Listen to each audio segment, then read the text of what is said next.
दोस्तों स्टडी 91 के YouTube channel में आप सभी का बहुत बहुत स्वागत है। दोस्तों आज आप सभी के समक्ष मैं लेकर हाजिर हूं दोस्तों समाज चैप्टर को लेकर के, जिसमें आज स्वैग सीरीज के अंतर्गत, जी हां दोस्तों, हैशटैग स्वैग सीरीज एक ऐसी सीरीज है जहां पर आपका कॉन्सेप्ट बिल्कुल क्लियर हो जाता है। क्योंकि आपका मानना है कि सर यूट्यूब पर आपने बहुत सारी क्लास दिया, फिर उसमें से क्रीम वाले सवाल, क्रीम वाली क्लास कौन सी? ये क्रीम वाली क्लास है दोस्तों, जिसको आप निकाल करके पढ़ सकते हो और किसी भी एग्जाम से पहले इन वीडियोस को आप देख सकते हो। ठीक है, आज की क्लास में मैं समास पढ़ाऊंगा। समास में तत्पुरुष समास आपको पहले वीडियोस दिया जा चुका है। आज की क्लास में दोस्तों मैं आपको पढ़ाऊंगा किसके बारे में? तो द्विगु समास के बारे में और कर्मधारय समास के बारे में। खुद ही ऐसे कंडीशन क्रिएट करूंगा कि आप परेशान होंगे, आप नाराज होंगे, आप कंफ्यूज होंगे, फिर उन परेशानियों से आपको बाहर भी निकालूंगा। कैसे कंफ्यूज करूंगा आपको बताऊंगा दोस्तों कि कई बार ऐसा होता है कि एक ही सवाल के दो उत्तर होते हैं। जैसे मैंने कहा चतुर्भुज, चार भुजाओं वाले, ठीक है, यहां पहला पद संख्यावाची, उत्तर द्विगु समास होगा। लेकिन दोस्तों चतुर्भुज भगवान विष्णु को भी कहा जाता है, और जहां तीसरा पद प्रधान हो जाए वहां पर बहुव्रीहि समास होता है। तब आप क्या करोगे? तब तो बहुव्रीहि मानना पड़ेगा। तो खुद ही आपको कंफ्यूज करूंगा और खुद ही कंफ्यूजन से बाहर निकालूंगा। क्योंकि आज मेरी क्लास में आप कंफ्यूज हो जाइए चलेगा, कल दोस्तों जब क्लास के बाहर आप परीक्षा में कंफ्यूज हो जाएंगे वो नहीं चलेगा। तो आज की कंफ्यूजन बर्दाश्त है, कल की कंफ्यूजन नहीं बर्दाश्त है। और जैसा कि लिखा हुआ दोस्तों, संपूर्ण निचोड़, इस चैप्टर पर दोबारा नहीं बातचीत होगी। एक चैप्टर को एक बार पढ़िए, काम तमाम, दोबारा बातचीत नहीं होगा। तो चलिए बहुत शानदार तरीके से पढ़ाऊंगा। और आज की क्लास अगर आप देख लेते हो तो इस वीडियो को देखने के बाद जो जो सवाल आप देखेंगे ना एग्जाम में, वो पलक झपकते आप उत्तर दे देंगे कि यहां पर कौन सा समास है। पलक झपकते उत्तर देंगे, आप विश्वास कीजिए। बस क्लास को पूरी देखिएगा, यही आपसे निवेदन है। ठीक है, तो चलिए स्टार्ट करते हैं। याद रखें दोस्तों, स्टडी 91 के प्लेटफॉर्म से फाउंडेशन बैच लॉन्च किया गया। फाउंडेशन बैच 0 से लेकर एडवांस लेवल की आपकी तैयारी कराते हैं। कई सारे बच्चों के मन में होगा, सर इतनी अच्छी क्लास यूट्यूब पे चल रही है तो फिर इस बैच को क्यों ज्वाइन करें? बेशक आपका सोचना भी सही है। तो दोस्तों ये बैच उन बच्चों के लिए है जो चाहते हैं कि उनका नंबर 100 में 100 आए। 50 सवाल अगर परीक्षा में पूछा जा रहा तो 50 में 50 सही होना चाहिए। ये उन बच्चों के लिए है, ये ऐसे बच्चों के लिए नहीं जिनको पास करना। पास करने के लिए, और पास से बेहतर करने के लिए हमारे पास स्टडी 91 प्लेटफॉर्म है, जहां हिंदी में हमको डर भय नहीं रहता है। ठीक है, ऐसा आपका मानना है तो हमारा हेल्पलाइन नंबर है, मैं तो कहूंगा ज्वाइन कर लीजिए, ज्यादा मत देखिए। और फाउंडेशन बैच दोस्तों अलग अलग विषय के लिए भी आ चुके हैं, उन्हें भी आप ज्वाइन कर सकते हैं। ठीक है, आइए सीधे सवालों पर आते हैं और पढ़ना शुरू करते हैं। ध्यान दीजिएगा दोस्तों, अभी हम शुरुआत करने जा रहे हैं कर्मधारय समास से। किससे शुरुआत करेंगे? हम अपनी कर्मधारय समास से शुरुआत करेंगे। और जैसा कि आप जानते हैं कि कर्मधारय समास ये तत्पुरुष समास का ही भेद है। क्या दोस्तों? ये तत्पुरुष का भेद माना जाता है। और तत्पुरुष समास में हमेशा क्या होता है दोस्तों? उत्तर पद की प्रधानता होती है। क्या होती है दोस्तों? उत्तर पद क्या होता है? प्रधान होता है। इस प्रकार एक तथ्य तो यहां पर समझ में आ गया कि कर्मधारय समास में भी उत्तर पद की प्रधानता होती है। ठीक है, ये तो पहचान वाली बात है। लेकिन दोस्तों यहां पूर्व पद की बात कर रहा, पूर्व पद लिख रहा विशेषण होता है, यानी पहला पद अगर विशेषण कहीं दिख जाए तो दोस्तों वहां पर भी कर्मधारय समास होता है। जैसे सवाल देता है नील कमल, या सवाल देता है नील गगन, या सवाल देता है नील गाय। ठीक है, नील कमल मतलब नीला है जो कमल, नीला समास विग्रह बता रहा हूं दोस्तों, नीला है जो कमल, यह हो गया नील कमल। और यहां पर दोस्तों समास कौन सा होता है? तो याद रखिएगा यह कर्मधारय समास है। क्या दोस्तों? यहां पर कर्मधारय समास होता है, जरा इसे आप ध्यान रखिएगा। यही सवाल पूछता है, समास पूछ करके विग्रह पूछता है। तो चाहे नील कमल दे दे, चाहे नील गगन दे दे, चाहे नील गाय दे दे। नील गगन मतलब हो जाता है नीला है गगन यानी आकाश जो, उसे नील गगन कहते हैं। नीली है गाय जो, यानी नील गाय हो जाती है। इस तरह से होता है समास विग्रह। ठीक है, सद्भावना, तो सद माने होता है दोस्तों, सद को सत लिखा जाता है और सत माना होता है अच्छा या अच्छी। ठीक है, याद रखिएगा अच्छी भावना है जो, अच्छी भावना है जो, उसे क्या कहेंगे दोस्तों? उसे सद्भावना कहते हैं। और यहां भी उत्तर क्या होता है? कर्मधारय समास होता है। ठीक है, परमात्मा का क्या हो जाता है दोस्तों? परम है आत्मा जो, परम है आत्मा जो, उसे हम क्या कहते हैं? उसे परमात्मा कहते हैं। और जवाब आपका क्या हो जाता है दोस्तों? पुनः कर्मधारय समास आपका उत्तर हो जाता है। ठीक है, ये ऐसे भी कर सकते हैं, परम है जो आत्मा या परम है आत्मा जो। ठीक है, ऐसे भी हो सकता है। जैसे महान है जो देव, महान है जो देव या फिर देवता, उसे महादेव कहते हैं। ठीक है, श्वेतांबर का क्या हो जाता है दोस्तों? श्वेत है जो अंबर, श्वेत माने क्या होता है? सफेद। श्वेत का तात्पर्य क्या? सफेद, तो सफेद है जो अंबर, अंबर का मतलब क्या होता है दोस्तों, अंबर वस्त्र को कहा जाता है, तो सफेद है जो वस्त्र, यहां पर भी क्या हो जाता है दोस्तों, यह भी आपका कर्मधारय समास ही हो जाएगा। इसी प्रकार से महोत्सव का क्या हो जाता है, महान है जो उत्सव, महोत्सव का क्या हो जाएगा, महान है जो उत्सव, उसे क्या कहेंगे दोस्तों, महोत्सव कहते हैं। इस प्रकार से दोस्तों यहां भी क्या हो जाता है, कर्मधारय समास हो जाता है। तो कभी भी इन शब्दों को देखिए ना तो याद रखेगा यहां पर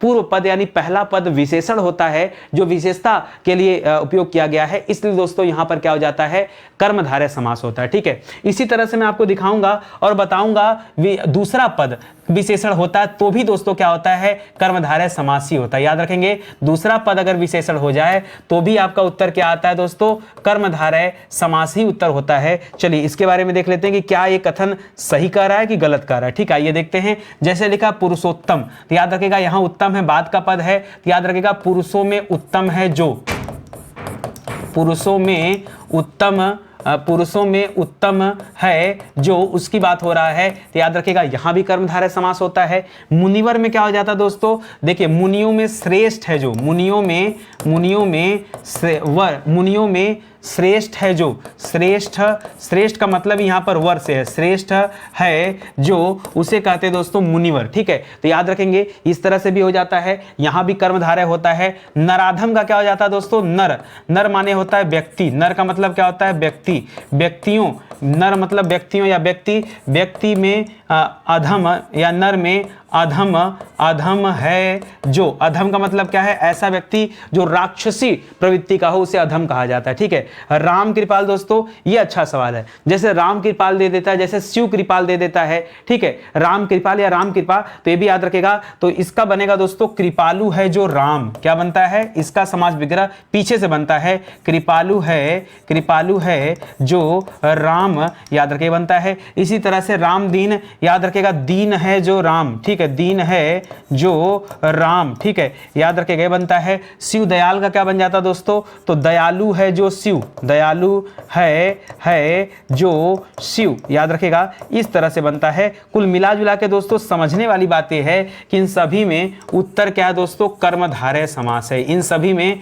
कौन सा जवाब होगा दोस्तों, ये कर्मधारय समास ही होगा, चाहे आप कोई सा भी देख लो दोस्तों, इन सभी में क्या उत्तर है, कर्मधारय समास है, इसलिए पहले से आप देखिएगा। तो परीक्षा में कभी भी ये सारे ऑप्शन अगर आप सभी के समक्ष आ रहे हैं तो आप ध्यान रखेंगे कि यहां पर छिपा हुआ तथ्य है और ये उत्तर पद विशेषण की वजह से क्या है, ये जो गिने जाते हैं कर्मधारय के अंतर्गत आते हैं। इसी तरह से कभी कभी दोनों पद विशेषण हो जाते हैं तो भी दोस्तों कर्मधारय होता है। याद रखेंगे जब दोनों पद विशेषण होता है तो भी हमें कर्मधारय ही देखने को मिलता है। जरा इसका एग्जाम्पल देख लेते हैं। अब इसका एग्जाम्पल क्या है ये समझने का प्रयास करिए। जैसे लिखा है दोस्तों मोटा ताजा, ठीक है, तो इसको कहते हैं दोस्तों जो मोटा है जो ताजा है, क्या होता है समास विग्रह, जो मोटा है जो ताजा है, जो मोटा है जो ताजा है, क्योंकि यहां पर दोस्तों दोनों पद जो हैं, अब जिनको नहीं पता होगा ना वो समझते हैं मोटा ताजा, वो सोचते हैं कि बीच में डैश लगा और डैश वाला द्वंद्व समास होता है। आप मुद्दे को समझिए, अगर मैं आपको ये चीजें नहीं बताऊंगा तो आप इसको द्वंद्व समास करेंगे, मानो विश्वास मेरा, ठीक है। या ज्यादातर आप किसी बच्चे से पूछ कर देखो, आप अगर हॉस्टल में रहते हो, जहां कहीं रहते हो, अपने मित्र से ये 4-5 सवाल नोट कर लो, ये पूछ करके देखो आपको लोग क्या बताएंगे दोस्तों। मैं बताऊं आपसे, लोग यही कहेंगे कि इन सवालों में क्या है, इन सवालों में जो है द्वंद्व समास है क्योंकि बीच में डैश लगा है, ठीक है। लेकिन दोस्तों आपको ये नहीं करना है, आप समझिएगा यहां विशेषण उभय की बात कर रहा है। विशेषणोभय मतलब क्या हो जाता है, विशेषण उभय, उभय का मतलब होता है दोनों, ठीक है, तो दोनों पद विशेषण है, इसलिए दोस्तों यहां अलग हो जाएगा। तो इसका समास विग्रह होगा जो खट्टा है जो मीठा है, जो खट्टा है जो मीठा है, याद रखेगा ये बनेगा। उसी तरह से भला बुरा का क्या बनेगा दोस्तों, याद रखेगा जो भला है जो बुरा है, जो भला है जो भला है जो बुरा है, ठीक है, ये बनेगा दोस्तों यहां पे समास विग्रह। ऊंच नीच का क्या बनेगा, जो ऊंच है जो नीच है, जो ऊंच है जो नीच है, याद रखेगा इसी तरह से बनता है इसका समास विग्रह, याद रखेगा। श्याम सुंदर का क्या बनेगा, जो श्याम है जो सुंदर है, जो श्याम है जो सुंदर है, जो श्याम है जो सुंदर है, ये बनेगा। इसी तरह से दोस्तों लाल चट्ट का क्या हो जाएगा, लाल चट्ट।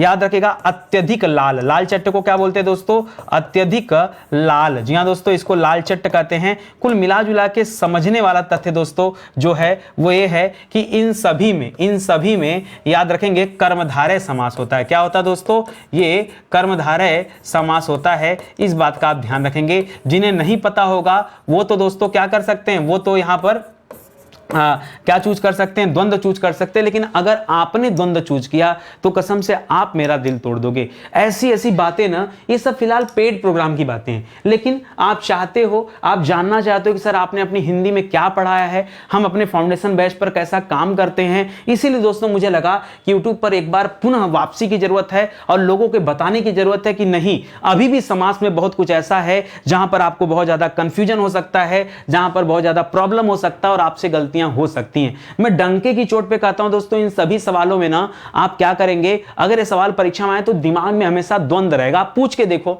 आप ये सवाल ना कागज पे लिख के ले जाओ, किसी से पूछो, और अगर उसने द्वंद्व बताया ना, धीरे से चले आना, उसको आगे कुछ मत एक्सप्लेन करना, ठीक है, वापस आ जाना।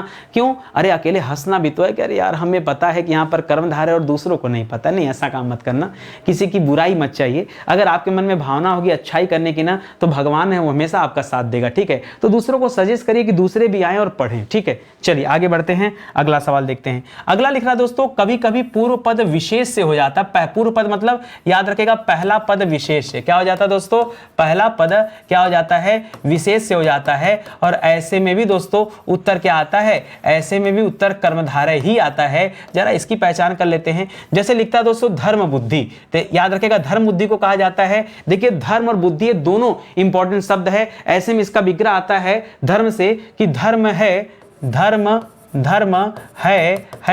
जो बुद्धि, धर्म है जो बुद्धि, उसे धर्म बुद्धि कहा जाता है। या जैसे प्रज्ञा चक्षु होता है, ठीक है, तो प्रज्ञा माने होता है दोस्तों ज्ञान और चक्षु माने होता है आंख। बुद्धि जिसका नेत्र हो उसको भी आप यहां लिख सकते हो। और इसको अगर आप देखोगे ना तो ये धर्म विषयक बुद्धि के बारे में बता रहा है। किसके बारे में बता रहा है, यह धर्म विषयक बुद्धि की बात कर रहा है। इसलिए दोस्तों यहां पर क्या हो जाएगा, कर्मधारय समास आ जाएगा। इसी तरह से दोस्तों विंध्य पर्वत दे रहा है, तो विंध्य पर्वत क्या हो जाएगा, तो विंध्य नामक पर्वत, ठीक है, विंध्य नामक पर्वत। देखिए जो पर्वत विशेष होते हैं ना, ज्यादातर दोस्तों पर्वत विशेष को हम बहुब्रीहि समास मानते हैं। ध्यान दीजिएगा, पर्वत विशेष को हम क्या मानते हैं दोस्तों, बहुब्रीहि मानते हैं। आप जरा ध्यान दीजिएगा, अगर परीक्षा में बहुब्रीहि दिया है तो बहुब्रीहि करिएगा, और अगर परीक्षा में बहुब्रीहि नहीं दिया है तब क्या करेंगे दोस्तों, मैं लिख दे रहा हूं यहां पे, ठीक है, कि अगर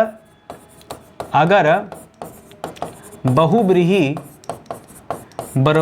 का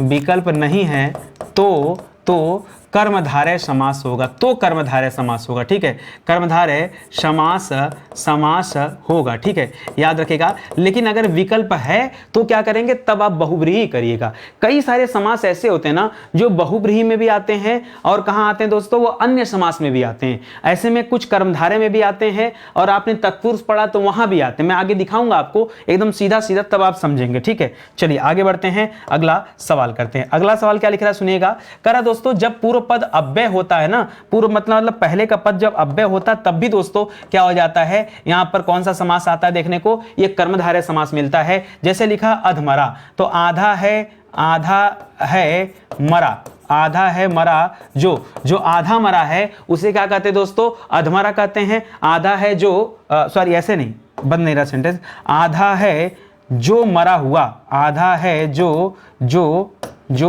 मरा हुआ, आधा है जो मरा हुआ।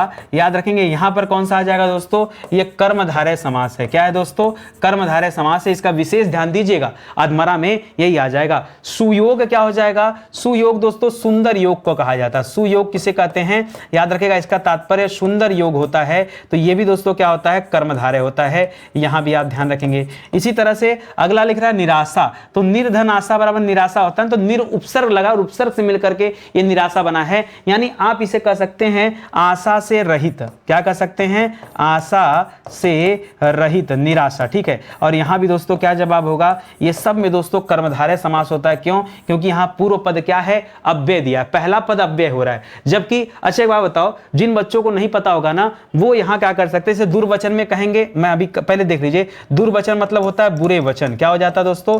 बुरे वचन। और यहां भी दोस्तों होता है कर्मधारय। देखिए हम लोग कर्मधारय पढ़ रहे हैं, कर्मधारय ही होगा, लेकिन आइए मैं कुछ अन्य चीजें आपको बता दे रहा हूं, जरा समझने का प्रयास कीजिएगा। ठीक है दोस्तों, ध्यान देने वाली बात यह है ना कि लोग दोस्तों यहां अधमरा से अध शब्द निकाल सकते हैं और कहेंगे अध क्या है? अव्यय है। सुयोग से सु शब्द निकाल करके कह सकते हैं अव्यय है। निराशा से निर शब्द निकाल करके कहेंगे अव्यय है। दुर्वचन से दुर शब्द निकाल करके कहेंगे अव्यय है। और वो क्या कर सकते हैं दोस्तों? वो कहेंगे कि अव्यय है, और वो समझेंगे कि अगर अव्यय है तो अव्यय होता है तो अव्ययी भाव समास उत्तर भी होगा।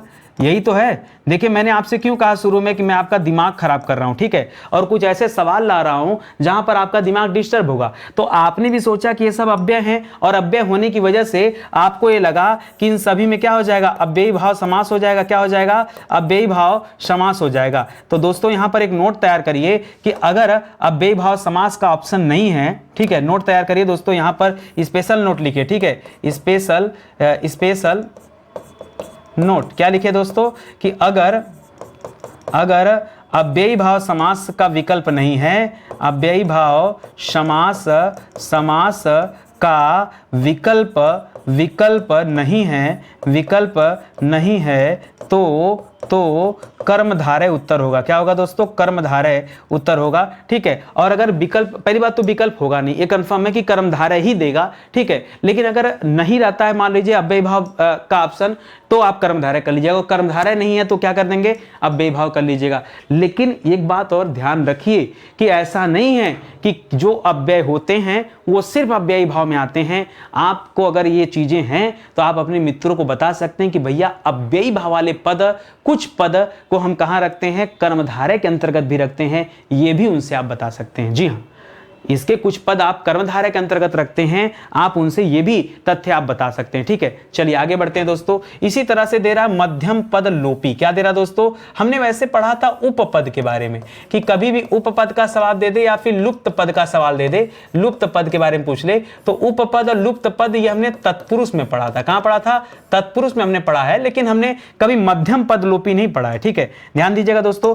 अब मैं फिर से आपको बताना चाहूंगा, अगर हम दही बड़ा की बात करें तो आपने पीछे पढ़ा था कि सर दही बड़ा क्या हो जाता है? ये तत्पुरुष में आता है, लेकिन दोस्तों दही बड़ा को कहीं कहीं किताबों में आप कर्मधारय में भी पाएंगे। क्यों? क्योंकि दोस्तों दही में डूबा हुआ बड़ा, दही में डूबा हुआ बड़ा, याद रखिएगा, ये अगर आप फार्मूला चेंज करेंगे तो ये मध्यम पद लोपी के अंतर्गत आ जाता है। ठीक है, मध्यम पद का लोप हो रहा है, इसलिए दोस्तों इस सवाल में कर्मधारय भी आता है। क्या आता है दोस्तों? कर्मधारय भी आता है, ये आपको ध्यान देना। तो आप कहोगे सर यही सवाल कल की क्लास में आपने कहा कि तत्पुरुष समास है और आज की क्लास में आप कह रहे हैं कि कर्मधारय समास है। जी हां, मैं कह रहा हूं, लेकिन मैं इसलिए कह रहा हूं कि आपके परीक्षा में दोनों में से कोई एक ही विकल्प देगा, कभी दोनों विकल्प नहीं देगा। अगर दोनों विकल्प देता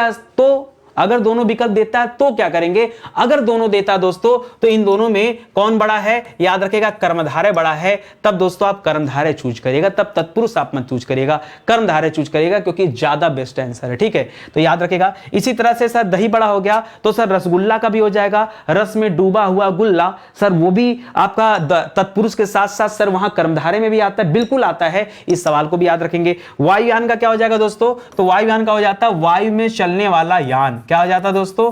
वायु में चलने वाला यान, इसे क्या कहते हैं? वायुयान कहते हैं। इसी तरह से आपने पढ़ा था खेचर, आकाश में उड़ने वाला खेचर पढ़ा ना। नभचर, आकाश में उड़ने वाले पक्षी नभचर कहलाते हैं। ठीक है, तो याद रखेगा वहां पर भी अलग तो वो दोस्तों तत्पुरुष में पढ़ा था। और उसी तरह की चीजें हमें मध्यम पद लोपी कर्मधारय में भी मिल रही हैं। गीदड़ भभकी क्या होता है दोस्तों? तो गीदड़ जैसी भभकी क्या होता है?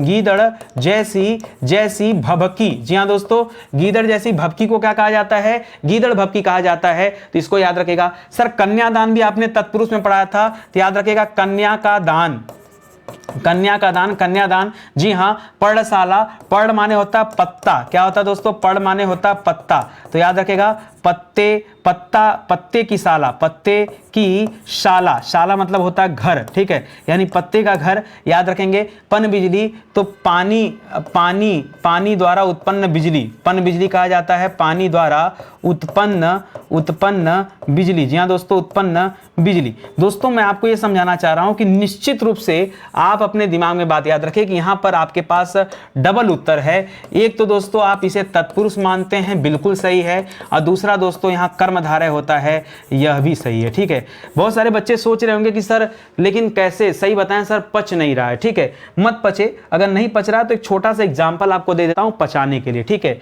ये पुदीन हरा है आपके लिए, ठीक है। आइए पुदीन हरा पे बात कर लेते हैं दोस्तों।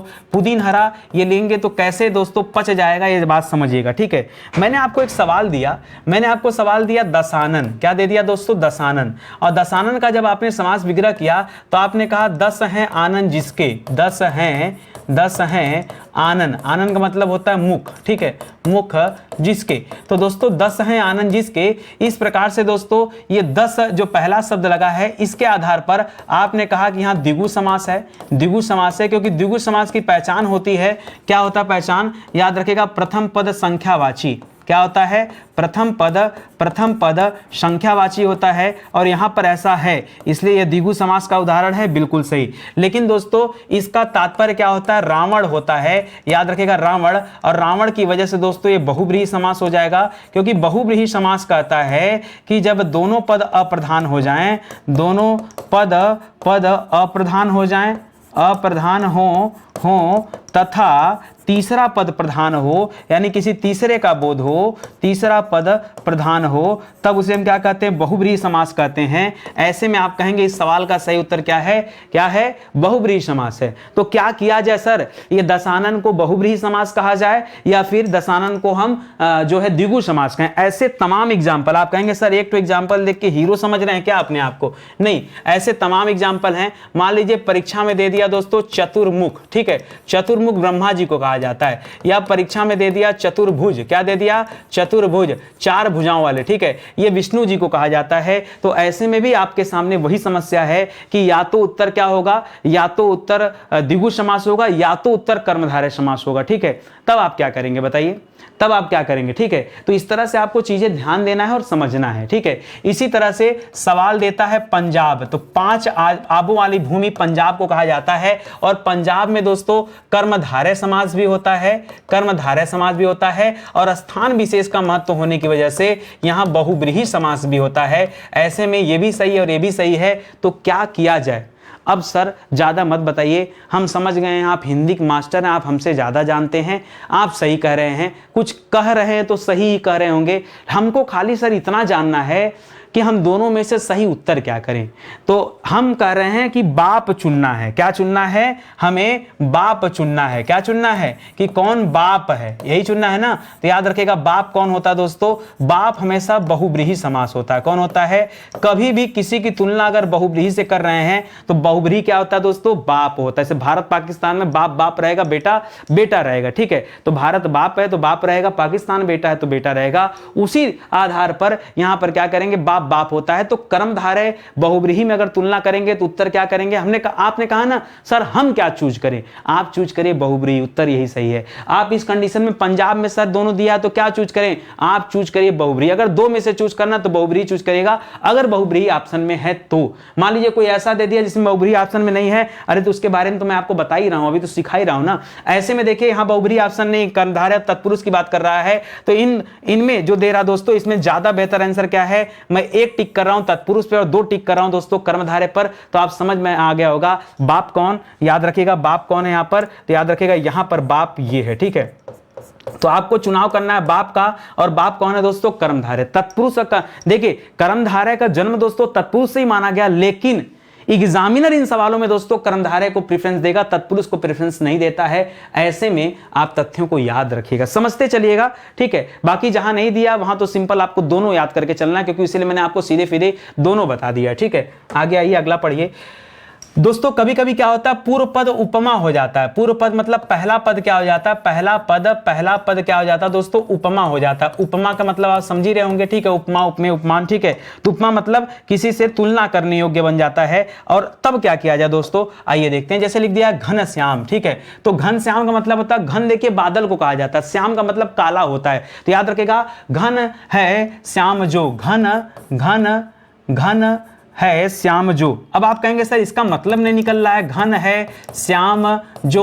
याद रखिएगा, यहां पर मैं आपको मतलब समझा देता हूं। घन कहा जाता है बादल को, बादल यानी बादल के समान की बात किया जा रहा है दोस्तों, उपमा दे रहा है ना। तो यहां बादल की तुलना किससे कर रहा है दोस्तों, श्याम से कर रहा है। श्याम अर्थात क्या, श्याम अर्थात श्री कृष्ण से कर रहा है, ठीक है। श्याम अर्थात किससे कर रहा है, कृष्ण से, क्योंकि श्याम का रंग सांवला है। तो जिस प्रकार श्याम का रंग सांवला है, उसी तरह से बादल का रंग भी क्या है, सांवला है, ये कहना चाह रहा है। तभी यहां पर घनश्याम लिख रहा है। तो मुद्दा ये नहीं है कि समास विग्रह क्या, मुद्दा है कि समास है कौन सा। तो क्या बताएंगे, कर्मधारय समास है, ठीक है। अगर मुद्दा ये है कि कौन सा समास है, तो उत्तर क्या बताएंगे, कर्मधारय समास। जैसे चंद्रमुख, तो याद रखेगा चंद्रमा के समान। अब लिखने की जरूरत नहीं कि चंद्रमा के समान मुख है जो, ठीक है, आप लिख ही लीजिए। चलिए, चंद्रमा के समान है मुख जो। अब खुश हो गए आप, ठीक है। अगर आपको ऐसे ही समास विग्रह करना तो ऐसे ही कर लीजिए। देखिए हमें तो उत्तर से मतलब है ना, हमें उत्तर से मतलब। और इस पूरे स्लाइड में जितने भी दिए जा रहे हैं दोस्तों, ये सब में कर्मधारय समास हैं, सब में एक तरफ से क्या है, कर्मधारय। वज्र दे है, ठीक है, तो याद रखिएगा वज्र क्या हो जाएगा, वज्र दोस्तों कठोर कहा जाता है, ठीक है। वज्र यानी कठोर, वज्र के समान, ठीक है। तो वज्र के समान है देह जो। देह मतलब क्या हो जाता है, शरीर। देह का मतलब क्या हो जाता है, शरीर। तो देह जो, इस तरह से आप इसका कर सकते हैं, बिल्कुल सही है। आपको जैसे समास विग्रह करना हो तोड़ सकते हैं अपनी इच्छा अनुसार, ठीक है। आगे लिख रहा है प्राण प्रिय, तो याद रखेगा प्राण के समान प्रिय है जो, ठीक है। प्रिय, प्राण के समान प्रिय है जो। यहां थोड़ा सा हमने उल्टा कर लिया, या प्राण के समान है जो प्रिय, ऐसे भी कर सकते थे, कर लीजिए। लौह पुरुष का क्या हो जाएगा, याद रखेगा लोहे के समान है जो पुरुष, ऐसे भी कर सकते हैं, ठीक है। तो याद रखेगा इसी तरह से बन गया। इसी तरह से कमल नयन करा दोस्तों, तो कमल के समान है जो नयन, कमल के समान है जो नयन का मतलब होता है आंख, ठीक है। तो इस तरह से हो गया। कुल मिला जुला के हमें ध्यान क्या देना है मित्रों, हमें ध्यान देना है इन सभी में आपका जवाब क्या है दोस्तों, कर्मधारय समास है।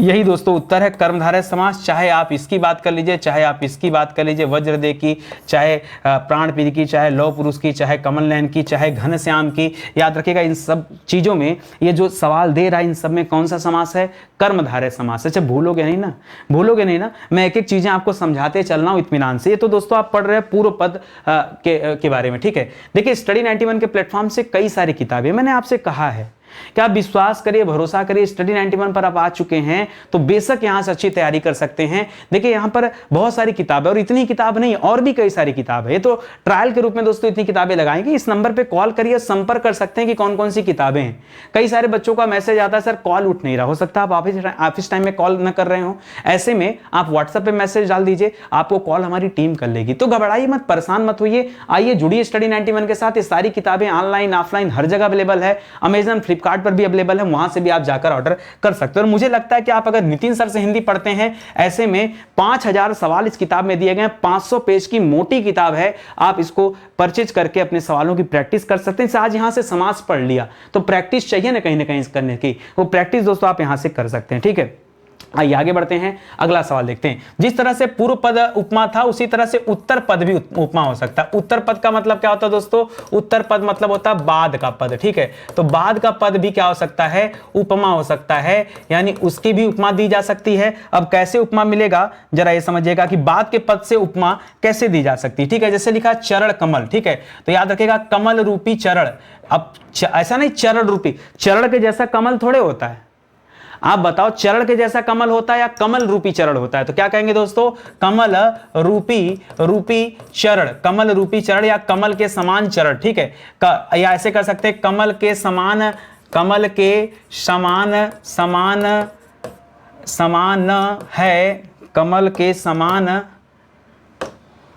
समान है जो चरण, ठीक है, ऐसा भगवान का चरण जो कमल के समान है। तो दोस्तों ऐसा कर सकते हैं, या मुखारविंद कर सकते हैं। देखिए अरविंद है, अरविंद किसे कहते हैं दोस्तों? कमल को कहते हैं। अगर आपको नहीं पता तो याद रखिएगा, अरविंद किसे कहते हैं? कमल कहते हैं। वही लिख रहा, अरविंद के समान समान समान है जो मुख, यानी कमल के समान है जो मुख। तो यहां भी दोस्तों हो जाएगा क्या? ये सब उत्तर पद उपमा आ रहा है, ठीक है। राजर्षि, यहां राजा धन ऋषि होता है, तो याद रखिएगा क्या करेंगे? राजा, ठीक है, नहीं ऋषि के समान है जो राजा, ठीक है, राजा के समान ऋषि नहीं होता है, ऋषि के समान है जो राजा, मतलब ऐसा राजा जो ऋषि के समान है, उसे कहा जाता है भवसागर। देखिए भवसागर कहा जाता है, हे भगवान हमें भवसागर से पार कर दो। भवसागर मतलब सागर रूपी संसार, ठीक है, क्या कह सकते हैं? भव संसार को कहा जाता है। तो यहां कह सकते हैं सागर रूपी संसार। ये संसार को ही यहां क्या लिखा है दोस्तों? भव लिखा है, ठीक है, इसको याद रखेगा। विद्या धन, यानी यहां कह सकते हैं विद्या रूपी धन, ठीक है, क्या कह सकते हैं? विद्या रूपी धन, ठीक है, याद रखेंगे। वचनामृत, अमृत रूपी वचन, क्या कर सकते हैं? अमृत रूपी वचन। देखिए आप चीजों को समझिए, हमेशा नहीं कि यहाँ धन रूपी विद्या, ठीक है, विद्या रूपी धन, ठीक है। अच्छा विद्या रूपी धन होगा या धन रूपी विद्या होगा? दोस्तों इसको सुधारिए, अभी आपने क्या पढ़ा ये गलत हो गया। देखिए अगर आप इसे देखेंगे तो आपने क्या कर दिया दोस्तों? यहां पर गलती हो गया। क्यों? यहां कहा है उत्तर पद प्रधान, और उत्तर पद यानी धन को प्रधान करना है, धन को प्रधान करना, तो यहां उत्तर क्या होगा दोस्तों? धन रूपी विद्या होगा। क्या होगा? धन रूपी विद्या। तो समझना पड़ेगा इस तरह से छोटी छोटी बातें, तब जाकर के आप सही जवाब दे पाएंगे। कुल मिला जुला के उत्तर क्या है दोस्तों? उत्तर है कर्मधारय समास। उत्तर क्या है? उत्तर इस सवाल का है कर्मधारय समास। चाहे जिसमें भी देख लेंगे दोस्तों, ये सभी जगह दोस्तों क्या है? कर्मधारय समास ही आपका जवाब है। इसलिए पहले से तैयार रहिए, पहले से रेडी हो जाइए, गलती मत कीजिएगा। आ रही बात समझ में? सर सच बताएं ना, आज आपने बहुत परेशान किया। आज तो आपने मतलब ऐसा ऐसा सवाल दे दिया ना कि मतलब दिमाग डिस्टर्ब हो जाए और हम कर ना पाए, ठीक है। देखिए आपके भलाई के लिए दे रहे हैं। अगर मैं कठिन चीज ला रहा हूं और कोई ऐसी चीज ला रहा हूं जो आज तक आपने नहीं पढ़ा, एक बात बताओ उसमें किसकी भलाई है? आपकी भलाई कि मेरी भलाई है? अरे मैं घिसा पीटा सवाल लेकर आता, आराम से आपको बताता, बढ़िया व्यूज भी आता, चले जाता। इतना रिसर्च करने की क्या जरूरत? आप कल्पना करो ना भाई, यूट्यूब की क्लास है, कोई हमें पैसा थोड़े देता है। देखिए मानसिकता, देखिए टीचर की मानसिकता क्या होती है। सोचते हैं यूट्यूब की क्लास है, कोई हमें पैसा थोड़े देता पढ़ाने का, ठीक है। अरे आपका मन किया वीडियो देखें, आपका मन किया नहीं देखें, हमें क्या गारंटी है कि आप में से कितने बच्चे पूरे वीडियोस को देखते हैं? लोग आते हैं, कोई 1 मिनट देखता है, कोई 2 मिनट देखता है, कोई 5 मिनट देखता है। मतलब आप कह सकते हैं धर्मशाला है, जिसकी जब इच्छा है तब जाए। अरे पैसा दिए रहते हैं, बैच परचेज किए रहते हैं तो पूरा देखते हैं। क्यों? आपने उसके लिए खर्च किया। जब आपने खर्च ही नहीं किया तो आप देखोगे नहीं पूरा, और जब आप पूरा नहीं देखते तो यूट्यूब के टीचर भी कहते हैं यार हमें यहाँ बहुत ज़्यादा स्टडी मटेरियल बेहतरीन बनाने की कोई मतलब नहीं है। फिर स्टडी 91 क्यों देता है? स्टडी 91 को इससे कतई मतलब नहीं है कि आप हमारा वीडियो कितने मिनट देखते हैं, आप हमारा वीडियो पसंद करते हैं कि नहीं पसंद करते, हमको इससे कोई लेना देना नहीं। हम एक अलग रूप से काम करते हैं, हमारी एक अलग मेंटलिटी है, हम एक अलग विचार पर काम करते हैं। हम अपने विचारों को समय के साथ बदलते नहीं हैं कि नहीं ये बच्चों को पसंद नहीं था आज से नहीं पढ़ाएंगे, नहीं हमें नहीं करेंगे। बच्चों को नहीं पसंद है, अरे आपको क्या, आपको ये पसंद है कि टीचर आए और यहाँ पर डांस करे तो हम डांस करेंगे? हम डांस नहीं कर सकते, ठीक है। तो बात ये आती है कि हम क्या ऐसा दें जो बच्चों के लिए हितकारी हो, जो बच्चों के लिए नया हो, और हम वही शोध करते रहते हैं कि क्या हम नया ढूंढ लें हिंदी में जो अपने पास से बच्चों को देने चलेंगे, और तब वहां बच्चे याद करेंगे कि हाँ सर जो आपने कहा बड़ा गजब चीज हमें पढ़ा है, ठीक है। आइए आगे बढ़ते हैं। जिस तरह से उत्तर पद की बात किया था उसी तरह से दोस्तों, सॉरी वहां तो उपमा की बात किया था, यहाँ अवधारणा की बात कर रहे हैं। तो दोस्तों यहाँ पे मिलता हमें पूर्व पद अवधारणा। क्या कहा जाता है दोस्तों? यहाँ हमें मिलता है, यहां हमें पूर्व पद के अवधारणा मिलती है, इसी तरह से उत्तर पद का अवधारणा भी मिलेगा। तो सवाल देता है, देखिए उत्तर तो आपका यही आएगा, उत्तर तो सीधा सीधा कर्मधारय को ही आना है, ठीक है, कुछ दूसरा उत्तर नहीं। जब हम चैप्टर यही पढ़ रहे हैं कर्मधारय, तो उत्तर कहां से बदल जाएगा, ठीक है। अब गुरुदेव का आप क्या करेंगे दोस्तों? तो याद रखिएगा गुरुदेव का हो जाता है गुरु ही देव। ध्यान दीजिएगा, याद रखिएगा गुरु ही देवता होता है। यहां उनके समानता की कोई बात नहीं थी, गुरु के समान देवता या देवता के समान गुरु नहीं, गुरु ही देव है यह कहा जाता है, या गुरु रूपी देव है, गुरु रूपी देव ये कहा जाता है दोस्तों। यहां और कुछ नहीं है, ठीक है, तो इसको याद रखेंगे गुरुदेव। इसी तरह से धर्म सेतु का क्या हो जाता है? तो धर्म रूपी सेतु, ठीक है, क्या हो जाता है? धर्म रूपी सेतु। सेतु मतलब बांध, धर्म रूपी सेतु या बांध होता है, यहां भी हो जाता है। कर्म बंधन, याद रखेगा कर्म रूपी बंधन, कर्म रूपी, रूपी। और देखिए पूर्व पद की बात किया इसलिए सेंटेंस हमेशा पूर्व पद से शुरू हो रहा है, ठीक है। तो कर्म रूपी बंधन, याद रखिएगा ये आ जाता है। इसी तरह से बुद्धि क्या हो जाता है दोस्तों, बुद्धि रूपी बल, क्या हो जाता है, बुद्धि रूपी बल। तो आपको ध्यान क्या देना दोस्तों, इन सभी में समास कौन सा दोस्तों, फिर से मैं बता दूं, इन सभी में कर्मधारय समास है। आज अभी पढ़ा रहा हूं दोस्तों, इस चैप्टर को पढ़ाने के बाद जब मैं पूरा आपको समास पढ़ा के समाप्त कर दूंगा, तब दोस्तों मैं आपके सामने क्विज लेकर आऊंगा, क्वेश्चन आंसर लेकर आऊंगा, और उस समय आपको एक एक सवाल का जवाब देना पड़ेगा कि कौन सा वाला सवाल क्या था, और तब मैं डिटेल में पूछूंगा। तब मैं नहीं पूछूंगा कि नहीं कर्मधारय है, तब आपको अंदर जाके भीतर जाके बताना पड़ेगा कि नहीं सर एक कर्मधारय में भी ये पूर्व पद अवधारणा का सवाल है, ये बताना पड़ेगा। उस लेवल पे मुझे आपको तैयार करना है, उसके नीचे नहीं हमको चाहिए। जैसे अगर हमने तत्पुरुष बताया ना कि बताइए युधिष्ठिर में कौन सा समास है, आप कहेंगे तत्पुरुष, हम कहेंगे गलत उत्तर है, हमें पूरा उत्तर चाहिए। अब पूरा उत्तर क्या है, पूरा उत्तर है अलुक तत्पुरुष समास। जब आप अलुक तत्पुरुष बताएंगे तब जो है मानेंगे कि आपने क्या किया, सही किया। जैसे हमने कहा सत्याग्रह, आपने कहा सत्य के लिए आग्रह, कहेंगे सर तत्पुरुष समास, मैं कहूंगा गलत है, हमें तत्पुरुष आपसे नहीं सुनना है। अगर आप स्टडी 91 पर पढ़े और स्टडी 91 आपको बहुत विस्तार से पढ़ा है तो आपको पता होगा सत्य के लिए आग्रह ये संप्रदान कारक चिन्ह के रूप में आता है, इसलिए संप्रदान तत्पुरुष है। पूरी बात हमें सुनना आपसे, आप आधी अधूरी बात बताएंगे हमें नहीं चाहिए, ठीक है। मैंने आपको सवाल दिया नापसंद, मैंने आपको सवाल दिया नालायक, और पूछा कि बताइए नालायक में कौन सा समास है, आपने कहा तत्पुरुष समास हमें नहीं सुनना है, हमें आपसे नई तत्पुरुष सुनना था। हमें क्या करना था, तत्पुरुष का भेद होता है नई तत्पुरुष, क्या होता है नई तत्पुरुष। मैंने आपसे सवाल किया प्रतिबिंब में कौन सा समास है, प्रतिबिंब में, और प्रतिबिंब का मैंने बताया बिंब के बिंब का बिंब, ठीक है, छाया का जो छाया होता है उसे प्रतिबिंब कहते हैं, और यहां प्रादि तत्पुरुष होता है। मुझे जब तक आप प्रादि तत्पुरुष नहीं बताएंगे तब तक मुझे आपसे एक बात नहीं सुननी है। जिस दिन मैं इस कर्मधारय का सवाल पूछूंगा ना, मुझे जानना रहेगा कि कहां पूर्व पद अवधारणा है, कहां पूर्व पद उपमा है, कहां उत्तर पद उपमा है। मैं इसलिए इतना विस्तार से पढ़ा रहा हूं भाई, मैं शोध कर रहा हूं, मैं नई नई चीजें दे रहा हूं, तो उस पर आपको भी अटल रहना है, आपको भी वो चीजें सीखनी है, और तब दोस्तों सामने हमारे लेकर आना है कि हां सर मैंने आंसर ढूंढ लिया और हमको पता चल गया है। इसी तरह से उत्तर पद अवधारणा की बात आती है, सवाल देता है साधु समाज प्रयाग, थोड़ा लंबा है, याद रखेगा, साधु समाज रूपी प्रयाग, साधु समाज रूपी प्रयाग, ये इसे कहा जाता है, ठीक है। क्यों कहा जाता है दोस्तों, क्योंकि जो प्रयाग है बहुत बड़ा स्थान है और ये साधुओं का स्थल माना जाता है, इसलिए दोस्तों ऐसा कहा गया। फिलहाल उत्तर पद की अवधारणा थी, इसलिए प्रयाग रूपी साधु समाज आप बोल सकते हैं, ठीक है। इसको पहले लग करके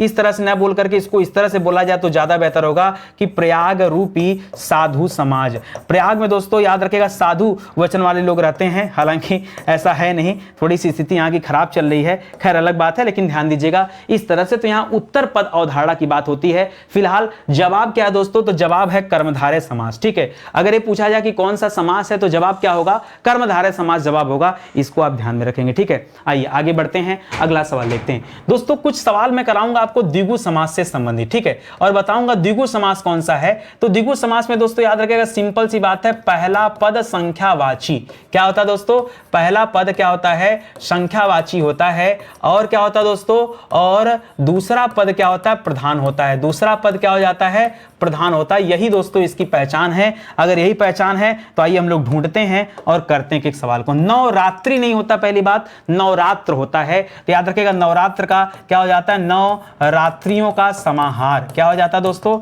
नवरात्रियों का समाहार। समाहार का मतलब समूह से होता है, समाहार का मतलब क्या है, समूह है, परेशान मत होइएगा, ये यही हो जाएगा, ठीक है। इसी तरह से सतसई का क्या हो जाता है, तो याद रखेंगे 700 का समाहार। जी हां दोस्तों, सतसई का क्या हो जाता है, 700 का समाहार। त्रिवेणी का क्या हो जाता है दोस्तों, त्रिवेणी का हो जाता है तीन वेड़ियों, तीन वेड़ियों। वेड़ियों का तात्पर्य क्या दोस्तों, धाराओं से है। वेड़ियों का तात्पर्य किससे है, धाराओं से हो, तो तीन वेड़ियों यानी धाराओं का समाहार या समूह, वो क्या कहलाता है दोस्तों, त्रिवेणी कहलाता है, ठीक है। सप्तर्षि किसे कहते हैं दोस्तों, तो 7 ऋषियों का समाहार, 7 ऋषियों का समूह, समाहार या समूह, 7 ऋषियों का समूह, यह कहलाता है दोस्तों सप्तर्षि। अष्टाध्यायी क्या किसे कहा जाता है दोस्तों, तो 8 अध्यायों का समूह, 8 अध्यायों का अध्यायों का समूह या समाहार। इसी तरह से पंचामृत का क्या हो जाता है दोस्तों, तो पांच अमृत का समूह या समाहार, यह क्या कहलाता है दोस्तों, समाहार। यह क्या कहलाता है, यह कहलाता है द्विगु समास। इन सब में दोस्तों कौन सा समास है, तो याद रखेंगे इन सब में आता है द्विगु समास। क्यों, क्योंकि पहला पद क्या है दोस्तों, संख्यावाची है, और जहां जहां दोस्तों ये पहला पद संख्यावाची होता है, जवाब सीधे क्या होता है दोस्तों, जवाब सीधे होता है द्विगु समास। ठीक है, तो ये दोस्तों याद करने का बहुत आसान तरीका, इसको आप ध्यान में रखेंगे। ठीक है, द्विगु समास, द्विगु में हमेशा संख्यावाची ढूंढना है। और देखिए यहां पर 9 है, यहां पर सत 7 है, त्रिवेणी 3 है, सप्तर्षि 7 है, अष्टाध्यायी 8 है, पंचामृत 5 है। तो जहां कहीं भी दिखेगा हम समझ जाएंगे कि समास कौन सा है, वहां पर द्विगु समास आ रहा है। ठीक है, जैसे चतुर्भुज में देखिए 4 है, त्रिपिटक में 3 है, अष्टधातु में 8 है, द्वय मातुर में 2 है, पंजाब में 5 है, चतुर्वेदी में 4 है। तो देखने मात्र से हमें पता चल गया कि इन सभी में क्या हो जाएगा, उत्तर आपका है आपका द्विगु समास। लेकिन फिर भी हम समझते हैं चतुर्भुज दोस्तों, याद रखिएगा चतुर्भुज कहा जाता है 4 भुजाओं का समाहार। ठीक है, 4 भुजाओं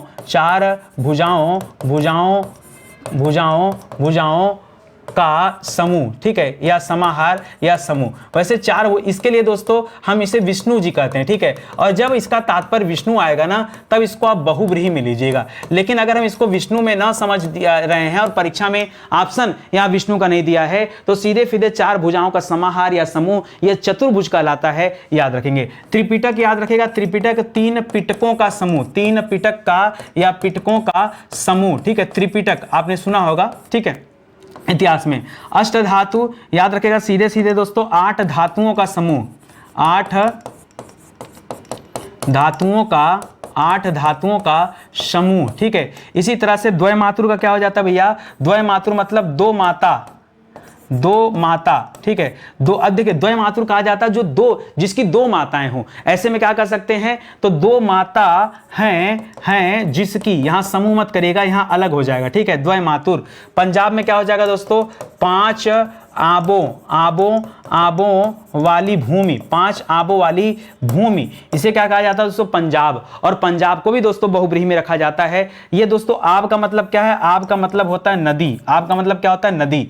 इसी तरह से चतुर्वेदी का क्या हो जाता है, तो 4 वेदों को जानने वाला, 4 वेदों को जानने वाला, ये क्या कहलाता है, चतुर्वेदी। जो 2 वेद को जानते हो द्विवेदी कहलाते हैं, जो 3 वेद को जानते हो त्रिवेदी कहलाते हैं, जो 4 वेद को जानते हैं वो चतुर्वेदी कहे जाते हैं। ठीक है, तो इस आधार पे हमने क्या बताया दोस्तों, इस आधार पे हमने ये डिसाइड किया कि यहां पर दोस्तों कौन सा समास है, तो इन सभी में द्विगु समास है। हमने क्या बताया आपको कि यहां पर कौन सा समास है, तो ये सब द्विगु समास के उदाहरण हैं। फिर भी दोस्तों याद रखेंगे, फिर भी यहां पर ध्यान देना है क्या आपको, कि कुछ में बहुब्रीहि समास है, और मैंने समझाया था कि कभी द्विगु और बहुब्रीहि में कोई अगर भेद करना होगा, चुनना होगा, तो आप हमेशा बाप को चुनेंगे, और बाप हमेशा बहुब्रीहि होता है, तब चुनाव करिएगा। ठीक है, तो इसको भी याद रखेंगे। चलिए आगे बढ़ते हैं, कुछ और सवाल करते हैं। ठीक है, यहां से दोस्तों अब मिक्स सवाल दे रहा हूं मैं आपको, सुनिएगा जरा से।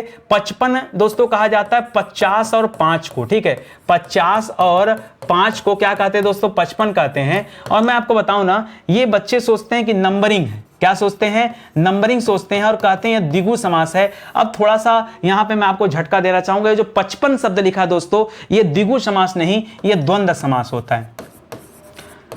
यहां पर क्या दोस्तों, यहां पर द्वंद्व समास है। मतलब आप जो जिन बच्चों को ये लग रहा था ना कि सर ये तो चुटकी बजा के हम बता देंगे, तो आज का वीडियो जो सीरीज है, मैंने पहले ही कहा कि आज मैं बहुत अपसेट करने वाला हूं। जब मैं कर्मधारय जैसे चैप्टर में आपको जो है अपसेट कर दिया, तो आपको क्या लगा, द्विगु समास में मैं आपको नहीं परेशान करूंगा। परेशान तो करने आज आया हूं, और पूरा सोच के आया हूं परेशान करने। ठीक है, तो ध्यान दीजिएगा, ये 55 शब्द मुझे पता है, आप इसको भी ले जाइए और बच्चों से पूछिए, जैसे बोला ना कि कागज पर लिख के ले जाइए और देखिए ऊंच नीच पूछिए कौन सा समास है, वो कहेगा द्वंद्व समास है, और आपको पता है वो कर्मधारय समास है, जो ऊंचा है जो नीचा है। क्या बात कर दिया बताइए। लेकिन यहां पर दोस्तों आप बात करेंगे, पूछिए उसे 55 में कौन सा समास है, कहेगा द्विगु समास है। सोचेगा संख्यावाची है, कहेगा द्विगु है, और सही उत्तर क्या है, द्विगु है ही नहीं। इसमें अगर इसमें आपने द्विगु कर दिया, तो याद रखेगा द्विगु आपने गलत कर दिया। सही क्या होगा दोस्तों, सही होगा द्वंद्व समास। सही क्या होगा, सही होगा द्वंद्व समास। इसी तरह से 12 लिख दिया तो 12 में क्या होता है दोस्तों, 10 और 2 क्या होता है, 10 और 2। ये 12 में भी कौन सा समास है दोस्तों, याद रखेंगे द्वंद्व समास है। कौन है, द्वंद्व समास है। ये करिएगा, द्विगु नहीं होगा। 20 30 क्या होता है दोस्तों, तो 20 से लेकर 30 तक, 20 से 30 तक, इसको क्या पढ़ा जाएगा, 20 से 30 तक, या फिर 20 या 30, 20 या 30, ये दो तरीके से इसको पढ़ा जाता है। खैर जो भी पढ़ा जाए उत्तर पता क्या होगा, उत्तर तो दोस्तों द्वंद्व ही होगा। चाहे पढ़ा जैसे जाए, उत्तर क्या होगा दोस्तों, इन सभी में द्वंद्व ही समास होगा। 80 90 दे दिया दोस्तों, तो वही 80 से 90 लिख दिया आपने, 80 से 90 लिख दिया, या फिर इसका दूसरा वैरायटी लिख दिया 80 या 90। क्या लिख दिया दोस्तों, 80 या 90 लिख दिया। दोनों ही केस में दोस्तों यहां पर समास कौन सा है, द्वंद्व समास है। याद रखेगा, अगर द्विगु भी दिमाग में डाला तो तुरंत आपका जवाब क्या हो जाएगा, गलत हो जाएगा। एक सवाल देता है दोस्तों चार दीवारी। मैं बताऊं दोस्तों, यह उर्दू शब्द है चार दीवारी, और इसका मतलब क्या होता है, तो याद रखें चार दीवारों का समाहार। क्या होता है दोस्तों, चार दीवारों का समाहार ये होता दोस्तों। हाँ, अब जब समाहार की बात किया है तब हम क्या करेंगे, यहां पर हम द्विगु समास करेंगे। जब ये समाहार की बात किया तब, अभी तक नहीं कर रहा था तो हमने क्या किया, हमने अलग कर लिया। ठीक है, चार दीवारी। वैसे दोस्तों एक बात और बता दूं, इस चार दीवारी में दोस्तों अंडरस्टूड होता है, ठीक है, नहीं ठीक है, चार दीवारी, ठीक है। और आगे देखिए दोस्तों, इसी तरह से चार दीवारी के संदर्भ में दोस्तों यहां द्विगु भी लिया जाता है, द्वंद्व मत करिएगा। 100 200, तो याद रखेगा 100 से 200, 100 से 200, 100 से 200 तक, 200 तक। ठीक है, तो यहां पर क्या हो जाएगा दोस्तों, याद रखेंगे यहां पर भी द्वंद्व समास हो जाएगा। ठीक है, तो इसको ध्यान देंगे, खाली यहां पर चार दीवारी को अलग करके बाकी सबको दोस्तों आप ध्यान दीजिएगा, यह द्वंद्व समास है, यह द्विगु समास नहीं है। तो जल्दीबाजी में कोई उत्तर गलत नहीं करना है। चलें और थोड़ा सा टेस्ट ले लिया जाए, देंगे टेस्ट पक्का। आइए देखते हैं, चतुर्भुज लिखा दोस्तों तो क्या हो जाएगा, चतुर्भुज तो हम जानते हैं दोस्तों, याद रखेगा चार भुजाओं का समूह, चार भुजाओं का समूह। और याद रखेगा चार भुजाओं का समूह ये दो है, या तो दोस्तों यहां द्विगु समास होगा, या तो दोस्तों यहां बहुब्रीहि समास होगा, ये दोनों होगा। इसलिए आप यहां भी चूज करिए, यहां भी चूज करिए। बेहतर में क्या चूज करेंगे, बहुब्रीहि चूज करेगा। इसी तरह से दशानन, तो याद रखेगा 10 हैं आनन जिसके, 10 हैं आनन जिसके। इस सवाल में भी दोस्तों क्या हो जाएगा, इस सवाल में भी वही इसके दो रूप आपको देखने को मिलेंगे। कौन कौन से रूप दोस्तों, तो एक तरफ कह रहा है कि द्विगु समास हो जाएगा क्योंकि संख्यावाची है, और दूसरी तरफ कह रहा है कि बहुब्रीहि समास हो जाएगा। क्यों, क्योंकि तीसरा पद प्रधान है, इसलिए आप ये करिएगा। चतुर्मुख में दोस्तों क्या हो जाता है, सुनिएगा, चतुर्मुख में क्या हो जाता है, तो याद रखेगा चार मुखों वाला, या चार हैं मुख जिसके, चार हैं मुख जिसके। ठीक है, ऐसे भी कर सकते हैं। तो यहां पर भी दोस्तों पुनः इसे दो भागों में बांटिएगा। पुनः क्या हो जाएगा दोस्तों, यहां द्विगु समास भी हो जाएगा और यहां बहुब्रीहि समास भी हो जाएगा। क्या हो जाएगा, बहुब्रीहि भी हो जाएगा। आप किसको वरीयता देंगे, आप बहुब्रीहि को वरीयता देंगे। त्रिलोचन दोस्तों किसे कहा जाता है, ठीक है। अच्छा, क्यों देंगे वरीयता, ये तो हम बता ही नहीं रहे हैं। ठीक है, यहां पर बहुब्रीहि को इसलिए वरीयता देंगे क्योंकि ये विष्णु को कहा जाता है। किसको कहा जाता है, चतुर्भुज किसको कहा जाता है, विष्णु को कहा जाता है। चतुर्मुख, दशानन लिखा है ना, दशानन किसे कहा जाता है दोस्तों, रावण को कहा जाता है। चतुर्मुख लिखा है ना, याद रखेगा किसे कहा जाता है, ब्रह्मा को कहा जाता है। तो तीसरे पद का जो बोध हो रहा है वो तीसरा पद यही है। इसी प्रकार से दोस्तों त्रिलोचन में क्या करेंगे, तो याद रखेगा तीन है लोचन। लोचन मतलब क्या होता है, आंख। लोचन का मतलब क्या है, आंख। तीन है लोचन जिसके, तीन है लोचन जिसके। ठीक है, अब यहां भी क्या करेंगे दोस्तों, यहां भी वही करेंगे कि एक तरफ दोस्तों द्विगु करेंगे क्योंकि संख्यावाची है पहला पद, तो इसको एक दीजिए। और दूसरे तरफ अगर आपने बहुब्रीहि करने को ठाना तो ठीक है, बहुब्रीहि कर लीजिए। लेकिन दोस्तों फिर क्या हो जाएगा, तीन है लोचन जिसके, और ये किसे कहा जाता है, भगवान शिव को कहा जाता है। तो ये आपका जवाब हो जाएगा। इसी तरह त्रयंबक हो जाता है दोस्तों, तो तीन है अंबक जिसके, क्या हो जाता है, तीन है अंबक। अंबक किसे कहा जाता है दोस्तों, आंख को कहा जाता है। ठीक है, तो तीन है अंबक जिसके।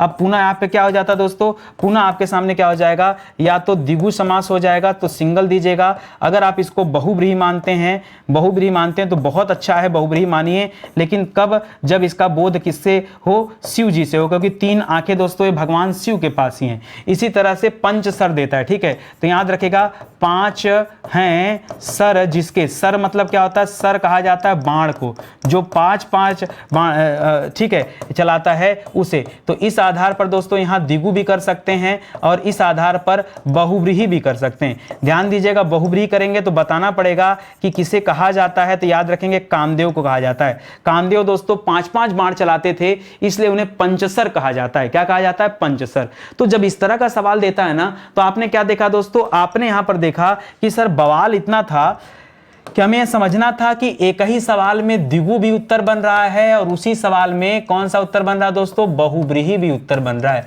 ऐसे में नितिन सर ने हमें यह सिखाया कि दोनों में से हम किसे वरीयता देंगे, तो इसको एक करिएगा, इस पर डबल टिक करिएगा, मतलब वरीयता किसको देनी है आपको, बहुव्रीहि के। अगर आपके परीक्षा में ऑप्शन दिया है तो वरीयता किसे देंगे, बहुव्रीहि को। अगर ऑप्शन नहीं दिया है तब वरीयता किसे देंगे, द्विगु को देंगे। तो एक ही सवाल में ऐसे अलग अलग अर्थ भी निकलते हैं। देखिए बुरा मत मानिएगा, थोड़ा डिफिकल्ट सवाल मैं लेकर आया और हो सकता है कि आपका कॉन्सेप्ट भी यहां थोड़ा सा फेल हुआ हो, कोई बात नहीं, आपके बेहतर भविष्य के लिए ही कर रहा हूं। ठीक है दोस्तों, अपने स्टडी 91 के प्लेटफॉर्म से भी मॉडर्न हिस्ट्री का फाउंडेशन बैच है। जो बच्चे हिंदी पसंद करते हैं, वैसे ज्यादातर बच्चे ही जानते हैं कि नितिन सर हिंदी के मास्टर हैं, और अगर आप ये जानते हैं दोस्तों, तो एक बात और बता दूं, मेरी शुरुआत यूट्यूब पर हिस्ट्री से हुई है। लोग शुरुआत में हमें हिस्ट्री का टीचर जानते थे, और मैं आपसे वादा करता हूं एक बार आप हमारे हिस्ट्री का बैच ज्वाइन करके देखिए ना, सारा जीएस का कॉन्सेप्ट आपका क्लियर हो जाएगा। आपको लगेगा सर कि एक बार वीडियोस को पढ़ करके या एक विषय को एक बार पढ़ करके भारत का कोई भी एग्जाम दिया जा सकता है, कोई भी मतलब कोई भी एग्जाम दिया जा सकता है,